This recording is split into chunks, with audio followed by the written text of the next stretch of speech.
With the subclass reviews now done, that pointing means 2 days ago, I guess. We're winging it as we ever are. I figured it would be worth checking out the rest of what Frontiers of Eberrron Quickstone has to offer, which is a lot. Not all of it is player-facing though, so this is quite an interesting book and probably borders on being a must-have for Eberrron enthusiasts if you find yourself in that camp, especially as it comes from Keith David, along with a few other creative minds, making it one of those weird third-party canon things that we find ourselves with Ed Greenwood for the Forgotten Realms, Keith David for Eberrron, and others I probably can't think of right now. So today we're going to go look at we'll check out the player options first, so the species options, the feats, the spells as well, and then we will have a quick look at all of the other stuff to help you figure out if you want to buy this or not, which is a service I continue to do, or something.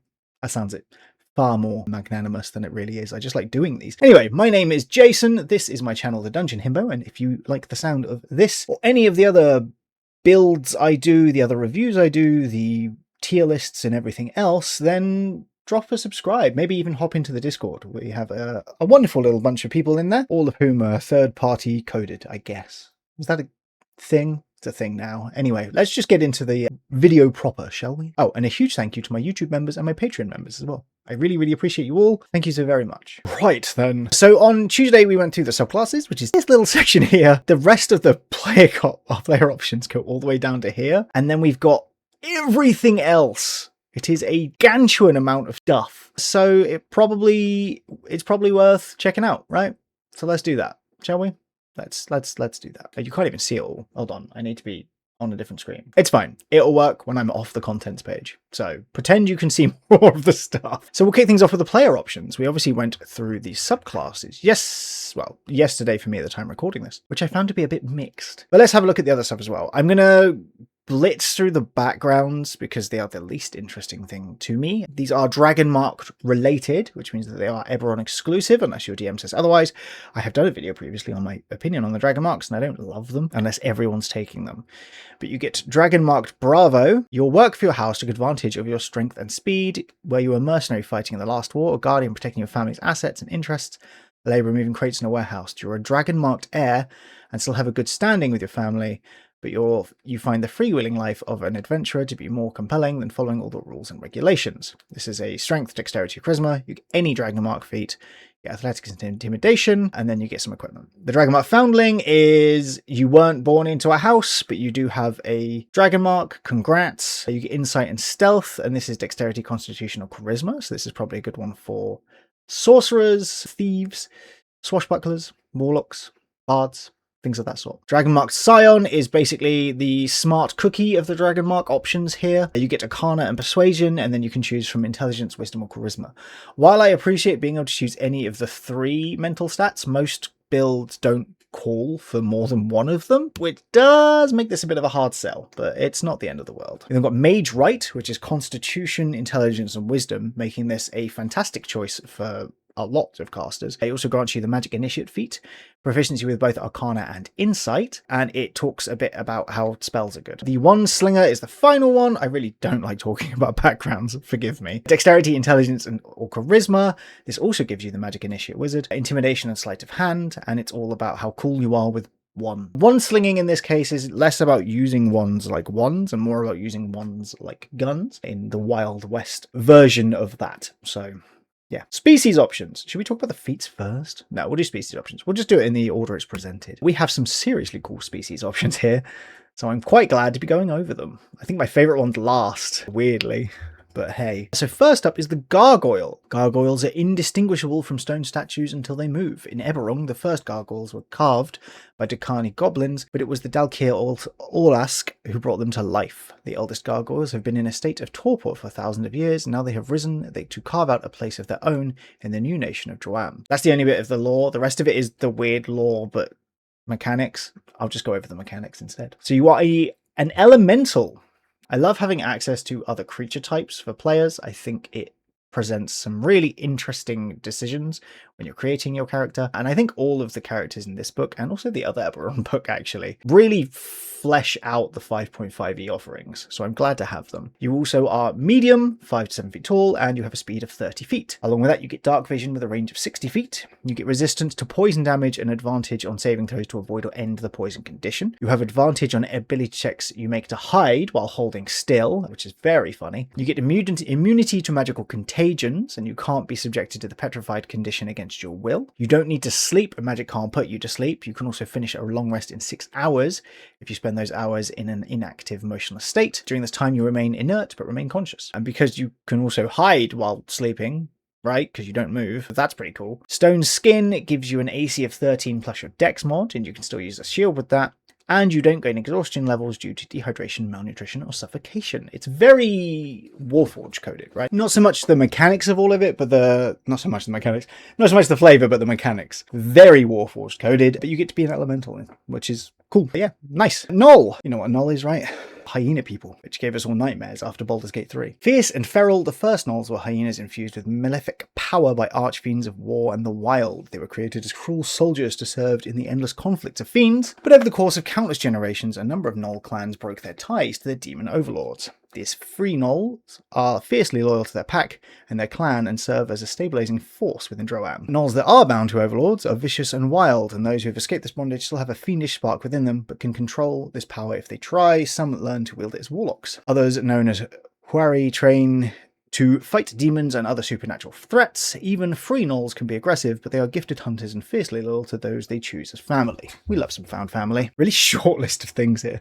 You're a humanoid. You're medium size, 7 to 8 feet, 30 foot speed. You get dark vision of 60. You can use your teeth to bite things, which is 1d6 plus your strength mod instead of normal unarmed strikes. You get proficiency in perception, stealth, or survival. When you use your bite or you reduce a creature to 0 hit points with an attack, you can use a bonus action to move half your speed and make 1 attack with a weapon or unarmed strike using your bite. So you can bite people. If you lean into the unarmed strike thing, you can do some pretty cool stuff with this. The ability to move up to half your speed is a nice bonus. Realistically, unarmed strikes is obviously going to be mostly monks, although some barbarian subclasses from the third-party world can lean into that quite nicely as well. So the additional bonus action movement can be quite nice, depending on your speed and everything else. So yeah, cool. Harpy. This is sick art. Harpies blend avian and human elements, possessing functional wings and bird-like legs, ending in clawed feet. But the most remarkable feature of a harpy is their voice. Arcane power flows through a harpy into their words, allowing them to manipulate emotions and charm even the most hardened of hearts. While there are always exceptions, most harpies are passionate and energetic. The power of their song reflects their own surging emotions, and most enjoy the freedom of flight, expressing themselves through sound and motion. I really like while there are exceptions, like T's and C's there before the general traits of the species, because it's something that's always true, but it's nice when it's explicitly stated. It gives people a good idea if they want to follow that, but it's also giving very blatant permission to just play it however you want, which you should, because it's D&D, and that's the whole point. Harpy traits. You get a fly speed equal to your speed when you're not wearing medium or heavy armor. Your speed is 30, generally speaking. You get proficiency in the performance skill. You know the friend's cantrip and cast it with only verbal components. You can choose your spellcasting ability as you want. And if you have the spellcasting or pact magic class feature, you get the extra spells as well. You get Charm Person, spell level 1, Suggestion at 2, Enemies Abound at 3, Charm Monster at 4, and Dominate Person at 5. Very cool. Extra spells are good. It's a very on-point roleplay list, but it's still solid. Suggestion's really good, so I'm here for Suggestion. Dominate Person obviously is very, very powerful too. This, I'm not going to go into great detail with this Shadows magic thing. It just explains how you could flavor your magic if you are a Harpy or a Medusa, because they both possess a trait called Shadows magic, which is the extra spells that they get, basically. They work in exactly the same way, but the book explains that you might have the Harpy's eyes light up, or the Medusa's eyes, presenting a cone or something, depending on what you're doing. Speaking of Medusas, Medusas are infamous across Corvair for the deadly power of their petrifying gaze. Goodness me. The Medusas of Kazakh Dral are one of the most powerful forces within Droam, renowned for their remarkable stonework and their deep devotion to the Dark Six. The Kazakh Creed has become the most widespread religion in Droam. Medusas tend to be calm and calculating, useful traits when a single glance can have devastating consequences. Medusa's appearance can vary by bloodline. Some have scaled skin, while others at a glance appear to be carved from stone. All Medusas have a mane of writhing serpents, and they can use this mane to observe their surroundings even when blindfolded or having their main eyes closed. That's super cool. Young Medusas have a weaker form of the petrifying gaze, known as the grey gaze, which eventually evolves into the shadow swift gaze that can petrify creatures in an instant. Grey gaze is a cantrip that's in the book. Shadow Swift Gaze is not one, so that's weird. Let's see. You are a monstrosity. You are 30 feet in speed, 5 to 6 feet tall. I was going to say 30 feet tall. Some people would love that. You get a dark vision of 60 feet. You get proficiency in intimidation. You know serpentine, a sign language conveyed through the motion of snakes atop your head. Has no written form and can only be utilized by Medusas. That's really nifty. You know the Grey Gaze cantrip and cast it without components, intelligence, or wisdom when you reduce a creature to 0 hit points. Just checking, it was in the list of spells. We'll cover it shortly. But yes, when you reduce a creature to 0 hit points with a spell, you can cause them to become petrified. And Medusa's Gift, when you cast Grey Gaze, you can choose to augment it. If a creature fails its saving throw against the augmented spell, it becomes restrained for a minute instead of having disadvantage on the next saving throw. Makes a con save at the end of each of its turns, ending the effect on a success, and you have to concentrate to maintain the effect. If you lose your concentration, the creature no longer has the restrained condition. You can do this a number of times equal to your proficiency bonus and regain all expended uses on a long rest. That's really cool. And then your Shadow's magic is Ensnaring Strike at level 1, Hold Person at level 2, Hypnotic Pattern at level 3, Stone Skin at level 4, and Hold Monster at level 5. That's a very strong spell list. Very good. We then have Tieflings. You know what Tieflings are. Different lore for Eberrron. Still Tieflings. There are, as you can see, a bunch of Fiendish Legacies here. So that's great news if you were looking at the Tieflings we have and being like, but where's the other ones? The Dolori get resistance to psychic damage and learn Vicious Mockery. At level 3, they get Dissonant Whispers, and level 5, they get Blur. Trian is fire damage and produce flame, then Burning Hands and Heat Metal. Trian is your choice of acid, cold, fire, or lightning, and it randomly changes to one of these damage types every long rest. You also learn the Shocking Grasp cantrip and learn Chromatic Orb and Shatter. I love Chromatic Orb. I just love it. Eberrron is Necrotic, Chill Touch, Inflict Wounds, and Blindness and Deafness. Rician is Cold, with Ray of Frost and Armor of Agathis and Hold Person. Saka is Advantage on Wisdom saves against magic. And you also know the Mage Hand cantrip, Disguise Self, and Detect Thoughts. And Shivaran is you have training with light and medium armor and with shields. And you also know the Blade War cantrip. You learn Heroism and Spiritual Weapon. Shivaran here feels especially strong because you get proficiencies with armor types, which you don't generally get with species anymore, making it a good fit for those who want to do wizards but have good armor still. So I expect that one to be pretty popular. But they're all quite cool. The mix of spells is interesting. There are definitely stronger and weaker spells. The one with Chromatic Orb is at the top of my list because I just like that. Doesn't mean it's the best. I just like it the most. And then our final species here is the Warg. And I'm gonna do a build with the Warg at some point. I have a character in mind and everything. While sometimes mistaken for large wolves, Wargs are a unique species of canid predator possessing keen intelligence and the power of speech. Warg senses are sharper than those of humans, and they feel a deep connection to the natural world. They delight in scents and sounds that others around them may not even notice.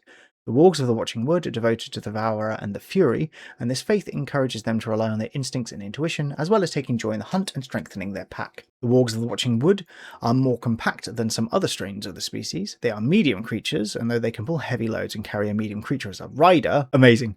While they have no hands and typically have little interest in material goods, the Smith's Mania's Fist have developed special armor for Wargs, along with steel jaws that strengthen a Warg's bite, which can be enchanted like any other weapon. It has the Topple Mastery. Sick. Wargs are monstrosities. You are 4 to 5 feet tall. You have a speed of 40 feet. That's already pretty good. But there are downsides as well as upsides here. You get dark vision of 60. You get proficiency with perception and advantage on any perception checks that rely on hearing or smell.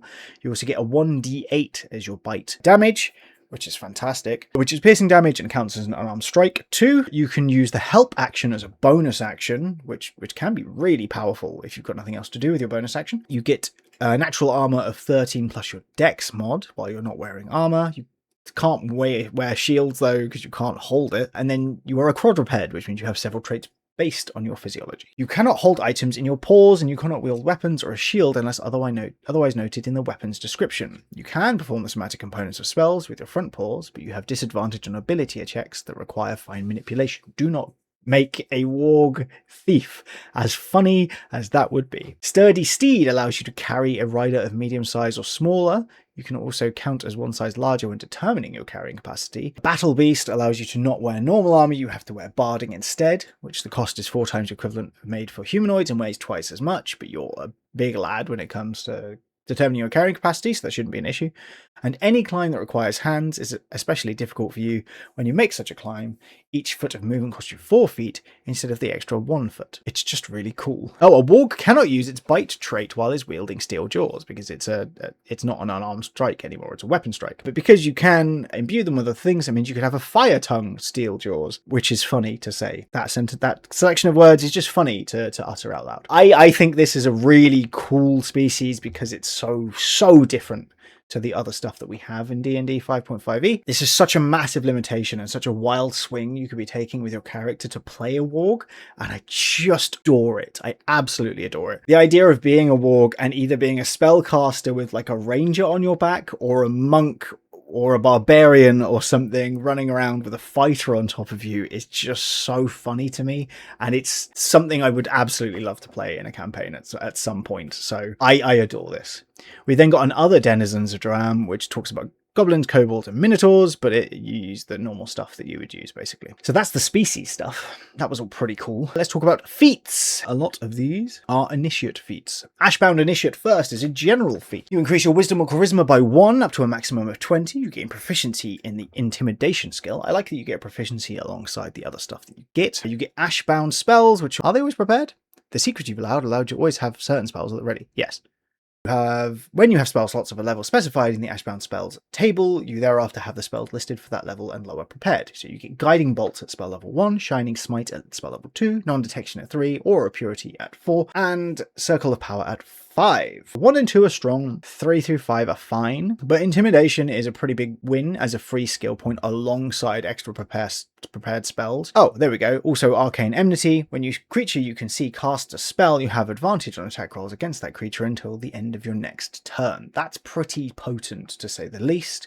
You're probably going to want to take this on a spellcaster, but as it's wisdom, you could take this on a ranger or something quite comfortably and have a lot of fun doing so. So yeah, I really like that as a concept.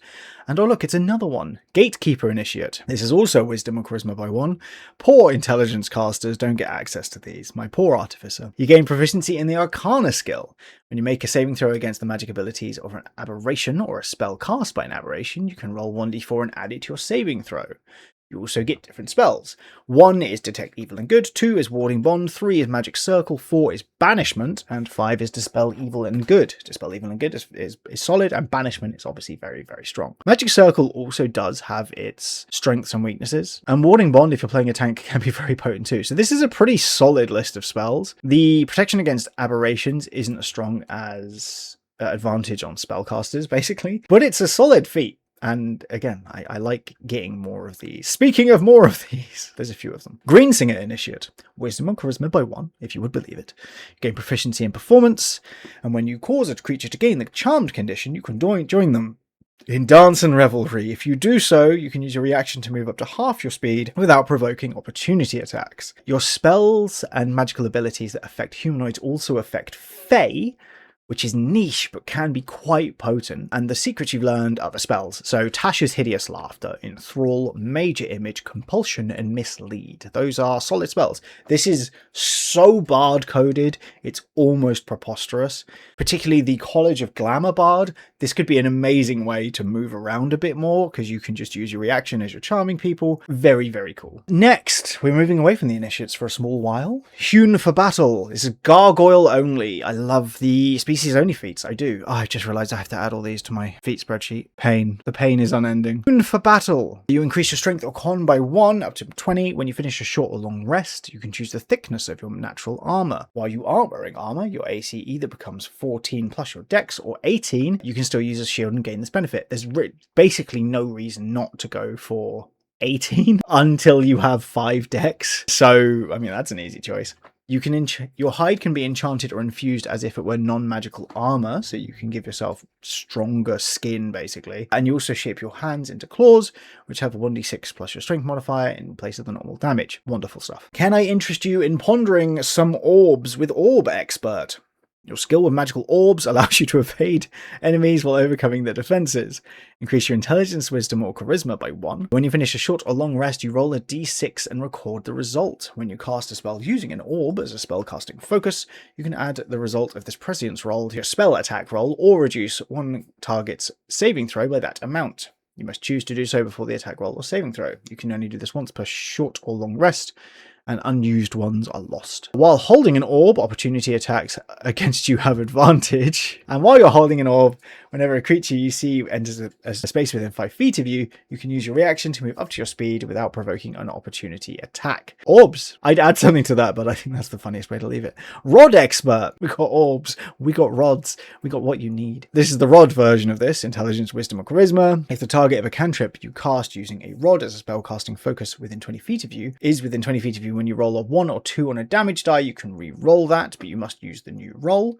When you make a ranged spell attack while using a rod as a spell casting focus, you do not have disadvantage on the roll if you are within 5 feet of an enemy.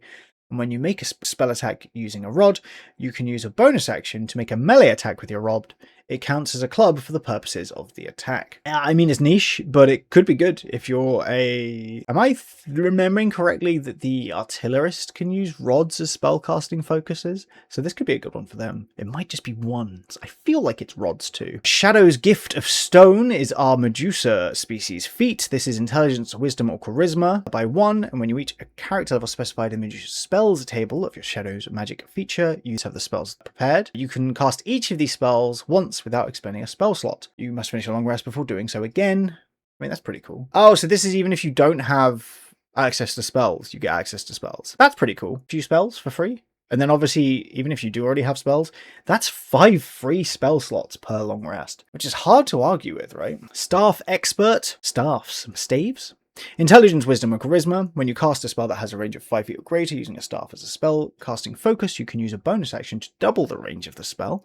That's fun, especially if you've taken Spell Sniper. That's some range. When you roll a 1 or 2 on damage die, you can re-roll. Cool. And if all targets of a spell cast using a staff as your spell casting focus are more than half the spell's range from you, one creature of your choice that you hit with a spell attack or fails the saving throw against the spell has the prone condition. Cool. You're just really good at ranged casting, basically. So rods, close up, staves are far away. Another Medusa one here. We have this Medusa in her casual clothes. Medusas are such a cool concept, man. Level 8, this one is. Your petrifying gaze has come into its own. You gain the following benefits: intelligence, wisdom, or charisma boost. If a creature that has the restrained or paralyzed condition as a result of one of your spells or your Medusa's gift trait fails the saving throw to end the effect by 5 or more, you can choose to cause it to turn to stone. Amazing. It's no longer restrained or paralyzed, but it will then be stone for a minute, and you have to concentrate for the effect. If the petrification ends, if you lose your concentration, if you maintain your concentration for the effect on the entire duration, the target is petrified until the condition is ended by greater restoration or similar magic. That's amazing. Very cool. Voice of the Fury is a harpy specific feat. You get dexterity, wisdom, or charisma boost by 1. This gives you free spells in much the same way that the first Medusa one did. So that's pretty solid. Again, wand expert. It's wands, baby. I don't know why I said baby. Intelligence, wisdom, or charisma by 1. If you make a spell attack with a wand, you gain advantage on the attack roll if the target hasn't taken a turn. That's so specific. Way too specific. When you make a ranged spell attack while using a wand as a spellcasting focus, you don't have disadvantage within 5 feet. And drawing or stowing a wand does not count against the number of object interactions you can take for free on your turn. You're very good at wands. We then have Warden Initiate. This is a level 4 one. Wisdom or charisma. As before, you gain proficiency in animal handling. When a creature you can see hits another creature within 5 feet of you with an attack roll, you can take a reaction to reduce the damage by 1d6 plus your proficiency bonus once per short or long rest. It's not a bad little bonus. And you also get spells. First level is Sanctuary, second is Detect Thoughts, third is Blink, fourth is Mordenkainen's Faithful Hound, and fifth is Hold Monster. That's an interesting spell list. It's not a bad one. I like it. Wings of Stone is another gargoyle one. It gives you fly speed unless you boost your dexterity, constitution, or strength. And finally, we have Winter Initiate, which increases your wisdom or constitution by 1. Whenever you take necrotic damage, you gain temp health equal to your proficiency bonus after the damage, which is very nifty. When you conjure a creature with a spell or magical ability, you can choose for that creature to be undead instead of its usual creature type, and you get a bunch of spells. You get False Life, Ray of Enfeeblement, Bestow Curse, Death Ward, and Enervation. This feels very necromancy coded. I mean, it is necromancy coded, but like Necromancer the Wizard specifically. But I wonder if this could be good with the Reanimator Artificer, maybe, because you can make anything undead. Does that help you? I can't remember. But yeah, cool. I like the initiative feats. I like all those feats, actually. I think some of them are super specific, but that doesn't mean they're bad. It just means they're good for specific versions of characters and character fantasies. We also get a fighting style, and this one's interesting in that it is only for spells. Arcane Aim gives you a +1 bonus to attack rolls you make with spells, and when you cast a cantrip that requires a target to make a saving throw, you increase the DC of the saving throw by 1. This could be a good one for an Eldritch Knight, or weird multi-classes. Colby would love this, because Colby loves a good fighter dip. And this would be a good one to boost your spells. So yeah, cool. Now we also get some spells, some of which have been updated. So we get Absorb Elements, which is a reaction as it was before. Lasts for a round. It captures some of the incoming enemy energy and stores it for your next melee attack. You get resistance to the triggering type of damage until the start of your next turn. And the first time you hit a melee attack with a creature, the target takes 1d6 extra damage of the triggering type and the spell ends. Earth Bind is level 2, concentration for up to a minute. Yellow strips a magical enemy loop around the creature, energy loop around the creature. The target must succeed on a strength saving throw or have its flying speed, if any, reduced to 0 for the duration. An airborne creature affected by the spell safely descends at 60 feet per round until it reaches the ground or the spell ends. Good way to get rid of flying. Earth Tremor, really hard to make use of, but I think it's such a cool concept. Each creature other than you in a 10-foot emanation originating from you has to make a dex saving throw. On a failed save, a target takes 1d6 bludgeoning damage and has the prone condition. If the ground in that area is loose, earth or stone, it becomes difficult terrain until clear, with each 5-foot diameter portion requiring at least 1 minute to clear by hand. This one is instantaneous. This isn't the concentration one. What am I thinking of? Tremoring Earth or something? Probably. Anyway, still cool. Grey Gaze is the new cantrip. It's, yeah, the new cantrip. Bonus action to cast, range of 20 feet. If the target can see your eyes, their body stiffens and cracks as if it were turning to stone. They must succeed in a con save or take necrotic damage equal to a proficiency bonus, and have disadvantage on the next dexterity save it makes before the end of its turn. That's pretty cool. Especially if you're going... That's fun, because you could go Grey Gaze to give disadvantage and then chuck a fireball at them or something, right? Nice. Magecraft was in Exploring Eberrron. It gives you a 1d6 to ability checks when you make the utilize action with a tool of your choice. It's kind of like Guidance, but specifically for artificers, basically, for tools, but it is also on the Bard and Wizard list. Mold Earth is also a cantrip. You manipulate a portion of dirt that fits within a 5-foot cube that you can see within range. You create one of the following effects. If you target an area of loose earth, you can instantaneously excavate it, moving it along the ground, depositing it 5 feet away. You can make shapes and colors and stuff, and you can make it difficult to rain if you would like to, which lasts for an hour. And then the final one is Orion's Step, which is a mark of passage cantrip, which is interesting. You teleport up to 5 feet to an unoccupied space you can see. You cannot teleport through solid objects or out of manacles or similar restraints. It's just a little baby teleport. So yeah, that's the end of the player options. I was pretty mixed on the subclasses, right? Should I do this bit full screen? We can come back to that screen. I was pretty mixed on all the subclasses in this book. Some of them I really like, the Ranger being a standout. Some of them I like the concept of, but not necessarily the execution of, and some of them I just thought weren't very good. However, the feats and the species options I think are really, really solid in this book, and I think if you're interested in any of those, that's a much better selling point than the subclasses are. I do kind of wish there were more spells, but that's just because I'm greedy. Make no mistake. But what else does the book have? This is always a little bit faster than everything else. So chapter 1 is Life on the Edge. It goes through the introduction in general. It explains a little bit about the general setting of all of it. It also talks about different factions, campaign themes you could have, character roles in general. Look at this artwork. That's so cool. Does he have a gun? Look, that thing's sick. I'm hyped. It has a bunch of different roles that you could be playing within the whole thing, basically. It also talks about locations and all sorts of things. So you're getting everything you need to run a campaign here in the Wild West of Eberrron. But that's not all. That's just the vibes, right? You're also getting a map with detailed information about everything in the map, including the various cities. You're getting some specific bandit groups. So this is encounters you could find on the road, which is absolutely incredible if you want to be rolling for different things. Here you go. A massive table of things to roll. Is that 4d10? It is, which is incredible. Different strangers you could meet on the road and their roles, what they could be doing. Detailed information about all of the towns on this, as well as a little... It doesn't have great maps for the towns themselves. I don't think. Look at that thing! That's Argon.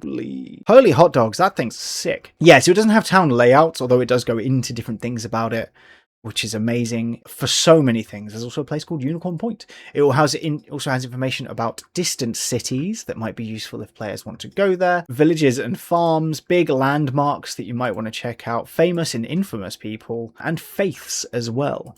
This is a setting book that's beyond compare. It has all sorts of information about the kind of loot that you might be able to find, and some new magic items as well. I love a good magic item. It has a dry spell, which is a dry spell scroll, which is very funny. Oh, that's entertaining. That's just funny. I'm here for it. Squeaky wheel, lightning runner. Oh, it's a platform. It's like a lightning minecart. That's sick. Yeah, so you get some special items alongside everything else that you get, which is amazing. Three-faced coin. That's fantastic. Some new weapons as well, by the looks of things. Brand of Tyranny, very rare. Demon Glass weapon, yep, Demon Glass Orb. Some symbionts, which are the symbiotes.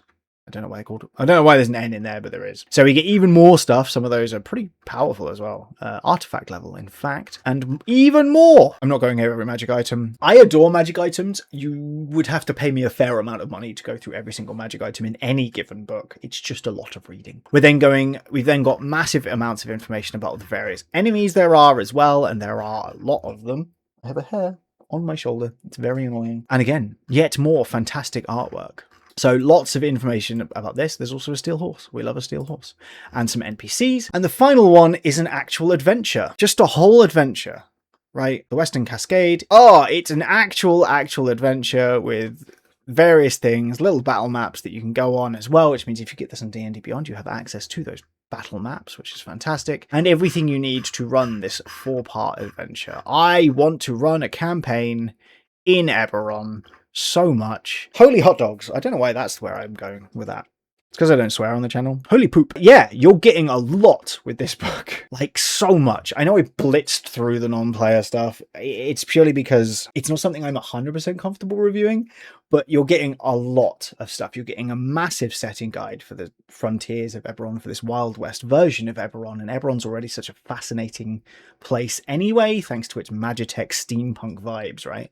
You're then getting new subclasses, new player species, a couple of new spells, some new feats, which help lean into that whole thing, but can be used in most places as well. And then the adventure itself, along with new items and new enemies. This is a fantastic product, absolutely incredible, amazing artwork throughout. It's I know I didn't cover it in the video, but we're still in the video. I know I didn't cover it, but it's very well written. It's just phenomenal. So I do think if you are interested in buying this and you are a fan of Eberrron, this and Exploring Eberrron from earlier on this year are both must-haves. I do not think you're getting better books than that at any point, and they are literally, they've been worked on by Keith David, who invented the Eberrron setting. So it's just great. And those are my thoughts on it. I think this is great value for money. Even if I don't love the subclasses, I love everything else that this book has to offer. It's inspiring. And I think that's the best thing an adventure or setting guide can be. It should invoke that want, that need to run something in it, right? And I really do want to run something in Eberrron now. So it got me. But yeah, that's me for now, I think.